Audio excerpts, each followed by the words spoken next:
Hello student, আশা করি তোমরা ভালো আছো। আমিও ভালো আছি। চলে এলাম তোমাদের উচ্চ মাধ্যমিক ছাত্রছাত্রীদের জন্য একটি নতুন ভিডিও নিয়ে। তোমাদের আগের দিন আমি বুঝিয়েছিলাম রূপনারায়ণের কুলে কবিতাটি রবীন্দ্রনাথ ঠাকুরের লেখা। আর আজ আমি তোমাদের সামনে আলোচনা করব মহুয়ার দেশ নাগরিক কবি সমর সেনের লেখা। আগের দিনের ভিডিওটা যারা দেখোনি তারা অবশ্যই ভিডিওটি দেখে জানাবে যে তোমাদের কেমন লাগলো। ক্লাস শুরু করার আগে তোমাদেরকে আগে বলে রাখি, আমাদের অনলাইন ক্লাস কিন্তু শুরু হয়ে গেছে। তোমাদের উচ্চ মাধ্যমিক ছাত্রছাত্রীদের জন্য একটা সুখবর রয়েছে, সেটা হলো সম্পূর্ণ বিনামূল্যে তোমাদেরকে পাঠ দান করা হচ্ছে অনলাইনের মাধ্যমে। শুধু বাংলা নয়, অন্যান্য সাবজেক্টের সুবিধাও কিন্তু এখানে আছে। তাই দেরি না করে খুব তাড়াতাড়ি আমাদের জ্ঞানজ্যোতি কোচিং সেন্টারের সাথে যুক্ত হও। আমাদের কোচিং সেন্টারের যোগাযোগ নম্বর 6295916282, আরেকটি নাম্বার 7076398606। যেহেতু সামনেই পরীক্ষা, তাই দেরি না করে খুব তাড়াতাড়ি আমাদের সাথে তোমরা যুক্ত হয়ে যাও।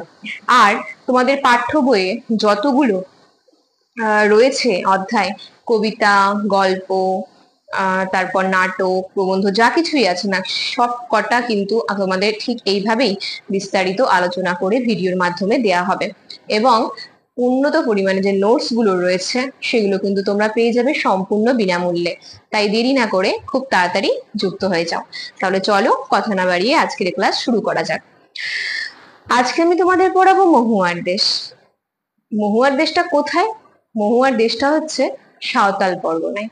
আমরা দেখে থাকি যে সাঁওতাল পরগনায় মহুয়ার দেশ রয়েছে। এবং সমর সেন কেন এই কবিতার নাম মহুয়ার দেশ রেখেছে, সেটা কবিতাটা যখন আমরা পাঠ করা শুরু করব তখনই জানতে পারবো যে কেন তিনি এরকম নামকরণ করেছেন। সমর সেনকে নাগরিক কবি বলা হয়। তার যে কাব্যগ্রন্থ থেকে এই কবিতাটি নেওয়া হয়েছে সেটা হলো কয়েকটি কবিতা। কয়েকটি কবিতা কাব্যগ্রন্থ থেকে এই কবিতাটি নেওয়া হয়েছে। এই কবিতাতে দুটো স্তবক রয়েছে। একটা হচ্ছে প্রথমে যে 1 নম্বর স্তবকটা রয়েছে, সেখানে কিন্তু আমরা দেখতে পাচ্ছি সমর সেনের স্বপ্ন বিলাস। এবং দ্বিতীয় যে স্তবক রয়েছে সেখানে দেখছি প্রথম স্তবকে তিনি যে স্বপ্ন দেখেছিলেন সেই স্বপ্ন তার ভঙ্গ হয়ে যাচ্ছে দ্বিতীয় স্তবকে। তাহলে স্বপ্ন ভঙ্গ রয়েছে দ্বিতীয় স্তবকে। আগে চলো আমরা দেখিনি খুব সাধারণভাবে প্রথম স্তবকের প্রত্যেকটা লাইনের বর্ণনা এবং তার অর্থ। মাঝে মাঝে সন্ধ্যার জলস্রোতে অলস সূর্য দেয় একে গলিত সোনার মতো উজ্জ্বল আলোর স্তম্ভ। কবি বলছে, শহরের মধ্যে কোনো এক নদীর ধারে যখন কবি মধ্যগগনে থাকা সূর্য অস্ত যায়, সারাদিনের ক্লান্তি মিটিয়ে সূর্য যখন বিদায় নেয়, তখন শহরেরই কোনো এক নদীর ধারে সেই দৃশ্য উপভোগ করছেন। অর্থাৎ অস্ত যাওয়ার যে সূর্য অস্ত যাওয়ার যে দৃশ্য, সেটা তিনি অনুভব করছেন।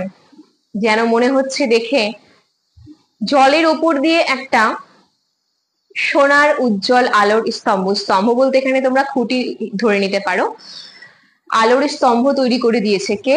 জলের উপর আলোর স্তম্ভ তৈরি করে দিয়েছে সেই সূর্য। সূর্যকে এখানে অলস বলা হয়েছে কারণ মধ্য গগনে সারাদিন থাকার পর সূর্য ক্লান্ত হয়ে গেছে তাই। তাহলে কবি দেখতে পাচ্ছেন যে সন্ধে কোনো এক সন্ধেবেলা মাঝামাঝি যখন তিনি গিয়ে দাঁড়ান, সূর্যের অস্ত যাওয়া দেখেন, তখন সেখানে সূর্য কি করছে? এঁকে দিচ্ছে গলিত সোনার মতন আলোর স্তম্ভ। আর আগুন লাগে জলের অন্ধকারে ধূসর ফেনায়, সেটা দেখে যেন মনে হয় জলের স্রোতে আগুন ধরিয়ে দিয়েছে কেউ। সেই উজ্জ্বল স্তব্ধতায় ধোয়ার বঙ্কিম নিঃশ্বাস ঘুরে ফিরে ঘরে আসে শীতের দুঃস্বপ্নের মতো। কবি বলছে, যখন আমি এই দৃশ্য অনুভব করি মন দিয়ে, এই উজ্জ্বল নিস্তব্ধতার মধ্য দিয়ে পুরোপুরি ভাবে যখন আমি মুগ্ধ হয়ে যাই প্রকৃতির এই লীলায়, তখনই কিন্তু দেখতে পাই যে একটা খারাপ দূষণ, খারাপ একটা হাওয়া প্রবেশ করছে, মনে হচ্ছে যেন গ্রাস করে নিচ্ছে এই শহরটাকে। বাধা সৃষ্টি হচ্ছে কবির প্রকৃতির রূপময় সৌন্দর্য উপভোগ করতে। তাই বলছেন ধোয়ার বঙ্কিম নিঃশ্বাস। বঙ্কিম কথার অর্থ হচ্ছে বাঁকা বা খারাপ। আমরা জানি শহরে দূষণটা বেশি হয়, বিভিন্ন ধরনের কলকারখানা, যানবাহনের যে দূষণ রয়েছে সেই দূষণ যেন গ্রাস করে নিচ্ছে শহরকে। এবং এর দ্বারা আমাদের সমর সেন যে সূর্যের অস্ত যাওয়া যে দৃশ্য উপভোগ করছেন সেটাতে বাধা সৃষ্টি করছে এই ধোঁয়ার বঙ্কিম নিঃশ্বাস। আর এই ধোঁয়ার বঙ্কিম নিঃশ্বাসকে তুলনা করা হয়েছে শীতে যেমন কোনো একটা খারাপ দুঃস্বপ্ন দেখে আমরা জেগে উঠি, ঘেমে উঠি, ঠিক সেরকম একটা দুঃস্বপ্নের সঙ্গে তুলনা করা হয়েছে এই ধোঁয়ার বঙ্কিম নিঃশ্বাসকে। অনেক অনেক দূরে আছে মেঘমহুয়ার মহুয়ার দেশ, সমস্তক্ষণ সেখানে পথের দুধারে ছায়া ফেলে দেবদারুর দীর্ঘ রহস্য আর দূর সমুদ্রের দীর্ঘশ্বাস। এরকম একটা সময়ে কবির মাথায় আসছে যে অনেকটা দূরে, এই শহর থেকে একটুখানি ছিটকে গেলে একটু দূরেই রয়েছে মেঘমদির মহুয়ার দেশ। মদির মানে হচ্ছে মাদকতা, অর্থাৎ এখানে রয়েছে দীর্ঘ রহস্য। মনে হবে প্রকৃতি যেন কোনো রহস্য এখানে আবিষ্কার করে রেখেছে। চারিদিকে দেবদারু গাছ রয়েছে, তার ছায়া পড়ছে, এখানে কোনো দূষণ থাকবে না, এখানে আমি পুরোপুরি ভাবে নিজেকে তুলে ধরতে পারবো, মেলে ধরতে পারবো, প্রকৃতিকে অনুভব করতে পারবো। এখানে কোনো দূষণ নেই, কোনো কলকারখানা নেই। যেখানে রয়েছে দেবদারুর দীর্ঘ রহস্য এবং রয়েছে মহুয়া ফুলের মাদকতা, যার মধ্য দিয়ে কবির সমস্ত ক্লান্তি যেন দূর হয়ে যাবে। এরকম একটা ভাবনা চিন্তা ছিল হচ্ছে সমর সেনের মনে, যে তিনি হয়তো যদি এই নগরের ক্লান্তি দূর করে মহুয়ার দেশে গিয়ে পৌঁছন, তাহলে সেখানে তিনি অনেকটাই আরাম পাবেন এবং চারিদিকে যে দীর্ঘ রহস্য রয়েছে সেই দীর্ঘ রহস্যের মধ্যে প্রকৃতির লীলার, প্রকৃতির মধ্যে দূর থেকে শোনা যাবে সমুদ্রের দীর্ঘ নিঃশ্বাস এবং তার তার যে নিঃসঙ্গতা, সেই নিঃসঙ্গতাকে সেই আওয়াজ, সেই সমুদ্রের দীর্ঘশ্বাস কিন্তু আলোড়িত করবে। এরকম ভাবনা চিন্তার মধ্যে তিনি ভাবছেন যে শহরে যে হাঁপিয়ে উঠেছে কবি, শহরে যে তিনি ক্লান্তিটা তার দূর হচ্ছে না, সেটা মহুয়ার দেশে গেলে হয়তো সেই ক্লান্তিটা দূর হবে। এবং তিনি চাইছেন আমার ক্লান্তিতে ঝরে পড়বে যখন মহুয়ার ফুল, তখন আমার মধ্যে সেই মহুয়ার গন্ধ নেমে আসুক, আমার সমস্ত ক্লান্তি দূর হোক। তো প্রথমে স্তবকে আমরা দেখতে পাচ্ছি যে কবি সম্পূর্ণভাবে প্রকৃতির যে সৌন্দর্য, সেই সৌন্দর্য আমাদের সামনে তুলে ধরেছেন। প্রথম দিকে দেখা যাচ্ছে শহরের দূষণের কথা তিনি বলেছেন আমাদের সামনে, এবং সেখান থেকে তিনি একটুখানি দূরে গিয়ে অর্থাৎ মেঘমদির মহুয়ার দেশে হারিয়ে যেতে চেয়েছেন। সেখানকার যে মাদকতা, সেই মাদকতায় তিনি ডুবে যেতে চেয়েছেন এবং সম্পূর্ণভাবে দূষণ মুক্ত হতে চেয়েছেন। তো এরপর আমরা দেখতে পাই যে কবি আর শহরে থাকতেই চাইছে না, তিনি কোথায় যেতে চাইছেন, তিনি মহুয়ার দেশে যেতে চাইছেন। তো সন্ধ্যাকালীন এই সূর্য অস্ত যাওয়ার যে একটা বর্ণনা, সেটা তিনি প্রথম স্তবকে দিয়েছেন খুব সুন্দরভাবে। আর আমি আগেই বললাম যে মহুয়ার দেশ কবিতাতে কিন্তু মহুয়ার দেশ বলতে এখানে সাঁওতালদের দেশের কথা বলা হয়েছে, এবং মহুয়ার যে ফুল, যেটা তিনি বলেছেন মহুয়ার ফুল আমার মধ্যে ঝরুক, আমার সমস্ত ক্লান্তি দূর হোক, এখানে মহুয়ার ফুল বলতে কিন্তু এই ফুলের যে গাছটা রয়েছে সেখান থেকে কিন্তু মদ তৈরি হয় আমরা জানি। তো সেখান থেকে মহুয়ার ফুলের গন্ধ, তার বিশ্বাস যে সেই ক্লান্তিকে দূর করবে, অর্থাৎ সম্পূর্ণভাবে শহরের যে দূষণ, শহরের যে যান্ত্রিকতা, সেখান থেকে তিনি দূরে যেতে চাইছেন। এবার দ্বিতীয় স্তবকে তিনি ভাবছেন যে মহুয়ার দেশে তো চলে এলাম, তাহলে এবার মহুয়ার দেশের কি পরিস্থিতি, আমি যেরকমটা ভেবেছিলাম স্বপ্নে সেটাই কি রয়েছে নাকি অন্য কিছু। তাহলে চলো দ্বিতীয় স্তবকে যাওয়া যাক। এখানে অসহ্য নিবিড় অন্ধকারে মাঝে মাঝে শুনি মহুয়া বনের ধারে কয়লা খনির গভীর বিশাল শব্দ। তাহলে দেখো, কবি ভেবেছিল মহুয়ার দেশে এসে হয়তো সে শান্তি পাবে, তার ক্লান্তি দূর হবে, কিন্তু তিনি সেখানে এসে দেখলেন যে যন্ত্র সেখানেও থাবা মেরেছে, অর্থাৎ সেখানেও কলকারখানা তৈরি হয়ে গেছে, কয়লার খনি রয়েছে, সেখান থেকে কয়লার খনির আওয়াজ বের হয়, অর্থাৎ যান্ত্রিকতার যে একটা গ্রাস, সেটা কিন্তু চারিদিকেই ছড়িয়ে পড়েছে। যন্ত্রের কবল থেকে কিন্তু এই মহুয়ার দেশও বাঁচেনি। তাই বলছে এখানে এসে কবি যে এখানেও অসহ্য, এই ঘন অন্ধকারের মধ্যে মাঝে মাঝে শোনা যায় রাত্রেবেলা কয়লা খনির শব্দ।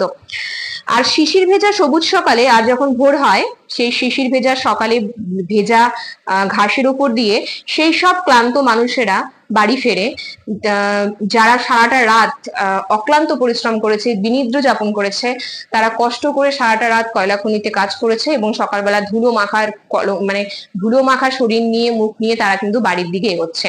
এই চিত্রটা যখন কবি দেখছে, তখন কিন্তু মহুয়ার দেশের কবির যে স্বপ্ন, সেটা কিন্তু পূর্ণ হচ্ছে না, বরং এখানে স্বপ্নটা ভঙ্গ হয়ে যাচ্ছে। কারণ তিনি চেয়েছিলেন যে সেখানে গিয়ে তার কি হবে, সেখানে গিয়ে কোনো যন্ত্র থাকবে না, কোনো দূষণ থাকবে না, কিন্তু মহুয়ার দেশে কিন্তু ঠিক উল্টোটা হয়েছে, মহুয়ার দেশেও যন্ত্র থাবা মেরেছে। আর শিশিরে ভেজা সবুজ সকালে অবসন্ন মানুষের শরীরে দেখি ধুলোর কলঙ্ক। এখানে কোন মানুষগুলোর শরীরে ধুলোর কলঙ্কর কথা বলা হয়েছে? সেই সব অবসন্ন মানুষগুলো যারা সারাটা রাত বিনিদ্র যাপন করে কিন্তু কয়লা খনিতে কাজ করেছে। রাত জাগা মানুষেরা কিন্তু কয়লা খনিতে কাজ করে। ঘুমহীন তাদের চোখে হানা দেয় কিসের ক্লান্ত দুঃস্বপ্ন। ঘুমহীন বলা হয়েছে এই কারণে যে তারা সারা রাত ঘুমায়নি, এবং তারা যখন আসছে বাড়ির দিকে ফিরে যাচ্ছে সেই সবুজ সুন্দর শিশির ভেজা ঘাসের ওপর দিয়ে, তাদেরকে কোথাও কোনো না কোনো ভাবে দেখে মনে হচ্ছে তারা যেন কোনো একটা দুঃস্বপ্ন ঘিরে আছে তাদের মনকে। তারা যেন কোনো না কোনো ভাবে শান্তি নেই তাদের মনে। কারণ আমরা জানি যারা কয়লা খনিতে বা এরকম কোনো কলকারখানায় কাজ করে, তারা সবসময় না একটা দুঃস্বপ্নের মধ্যেই থাকে।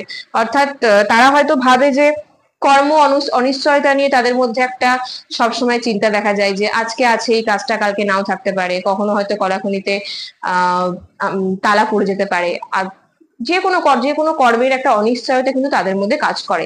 তাই বলা হয়েছে যে ক্লান্ত শরীর তাদের, একে তো তাদের ক্লান্ত শরীর, সারাটা রাত তারা জেগে কাজ করেছে, তার উপরে আবার তাদের মধ্যে মনে হচ্ছে যেন কোথাও একটা দুঃস্বপ্ন রয়েছে, তারা অশান্তিতে ভুগছে। তাহলে প্রথম স্তবক এবং দ্বিতীয় স্তবকে আমরা দেখতে পাচ্ছি যে প্রথম স্তবকে কবির স্বপ্ন যে বিলাস সেটা, এবং দ্বিতীয় স্তবকে তার স্বপ্ন ভঙ্গ হচ্ছে। পুরো কবিতাটার মধ্য দিয়ে আমরা বিষয়বস্তু জানার পর যেটা বুঝতে পারছি আর কি, যে কবি শহরে আর থাকতে চাইছিলেন না, তিনি মহুয়ার দেশে যেতে চাইছেন। কিন্তু মহুয়ার দেশে গিয়েও তিনি দেখছেন যে সেখানকার সৌন্দর্য, সেখানকার মাদকতা নষ্ট হয়ে গেছে যন্ত্রের প্রকোপে। ঠিক আছে, সেখানেও যান্ত্রিকতা কিন্তু এসে ধরা দিয়েছে। তাহলে এই কবিতাটি হচ্ছে সমর সেন লিখেছেন, এবং খুব সুন্দরভাবে তিনি এই কবিতাটাকে তুলে ধরেছেন আমাদের সামনে। আমার এই আলোচনা তোমাদের কেমন লাগলো অবশ্যই কমেন্ট বক্সে জানাবে, এবং যারা যারা আমার ভিডিও দেখছো তাদের কেমন লাগছে আমার ভিডিও সেটা কিন্তু যদি ভালো লেগে থাকে, যদি তোমরা উপকৃত হও, তাহলে অবশ্যই বন্ধু বান্ধবীদের মধ্যে শেয়ার করবে, এবং আমাদের ক্লাসের যে সুবিধাগুলো রয়েছে সম্পূর্ণ বিনামূল্যে সেটাও তোমরা জানাবে, এবং খুব তাড়াতাড়ি আমাদের সঙ্গে কিন্তু তোমরা যুক্ত হয়ে যাও। নোটস গুলো সম্পূর্ণ তোমরা ফ্রিতে পাবে, তা নিয়ে কোনো চিন্তা নেই। শুধু বাংলা নয়, আরো অন্যান্য সাবজেক্টের টিচারও কিন্তু তোমাদের জন্য রয়েছে। তাহলে চলো আজকে এত পর্যন্তই, দেখা হচ্ছে ঠিক এরকমই একটা বিষয় নিয়ে পরের দিন। সেটাও বিস্তারিতভাবে তোমাদের সামনে আলোচনা করব। আর যারা এখনো রূপনারায়ণের কুলে আলোচনাটা দেখোনি আমার, তারা খুব তাড়াতাড়ি আলোচনাটা দেখো, এবং ভালো লাগলে একটি লাইক কমেন্ট শেয়ার করো। তোমাদের এক একটা লাইক কমেন্ট শেয়ার আমাদের আরো ভালোভাবে কাজ করতে প্রেরণা যোগায়। তো আজকে এত পর্যন্তই, দেখা হচ্ছে নেক্সট ভিডিওতে আরো একটি নতুন ভিডিও নিয়ে। সুস্থ থাকো, ভালো থাকো, এবং অবশ্যই আরেকটা কথা বলতে ভুলে গেছি তোমাদের, সেটা হচ্ছে আমাদের যে চ্যানেল রয়েছে স্কুল স্টাডি, সেখানে কিন্তু তোমরা কি করতে পারো, তোমরা চ্যানেলটা সাবস্ক্রাইব করে রাখো, কারণ সবার আগে তোমাদের কাছে নোটিফিকেশন পৌঁছে যাবে। আজকে তাহলে এত পর্যন্তই, দেখা হচ্ছে নেক্সট ভিডিওতে। সুস্থ থাকো, ভালো থাকো, আমাদের চ্যানেলকে ভালোবেসে আমাদের সাথে থাকো। ধন্যবাদ।